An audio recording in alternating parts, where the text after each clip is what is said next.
Okay, this is not the only comment that I've gotten to this effect. This is Beck, the feminist lawyer, by the way. This person is referring to conservatives or Republicans or forced birthers.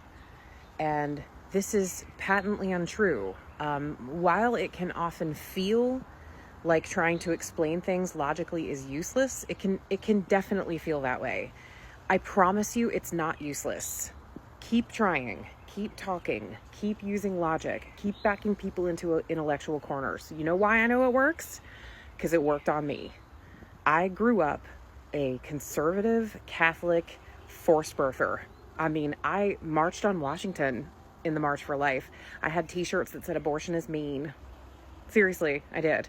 I was really hardcore. The Archdiocese of Atlanta gave me Senior of the Year in the Catholic Church the year I graduated from high school. So I have sung in front of archbishops in multiple countries, in all kinds of churches. Like it worked on me. I'm telling you. I went to law school. I started studying equal protection. I realized that even corpses in the United States can't be forced to give up their tissues to sustain the life of another. So the point became, it doesn't matter when life begins. Life can begin at conception if you think it does, which science does not support that. But if you believe that some magical spirit floats down from heaven and settles into a zygote and gives it life at conception, fine, you go ahead and believe that. It still should not force a woman to give up the use of her bodily tissues for the sustaining of that life. Oh, sorry, friggin' motorcycles. They have to be loud so they can be safe.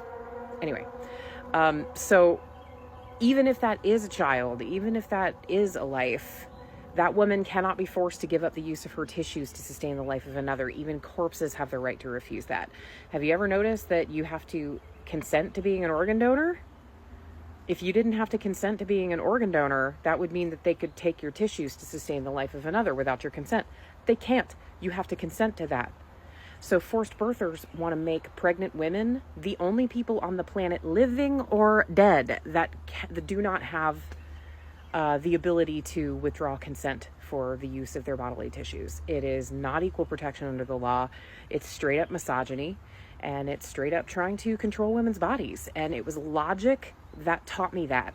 And it was people who did not give up on me. It was people who looked me straight in the eye, took me through the Socratic method, and brought me to that point logically. So here I am. I'm advocating for the rights of women. I have opened my eyes to myriad points. And now I'm about as left-leaning as you get. And I am, again, the feminist lawyer. So don't give up. It's not useless to use logic on these folks. That's why I'm trying to give you the upper hand here. So I don't want you to lose hope. I don't want you to stop talking, because when we stop talking to people, that's when they stop learning. They're not getting it from their so-called news outlets. These news outlets are fake. It's not a real thing.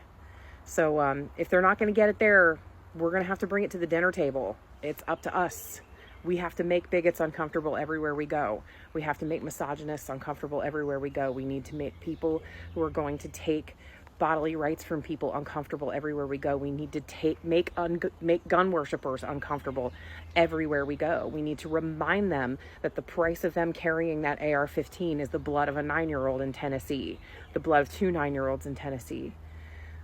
Make them uncomfortable. Ruin the fucking party. Seriously.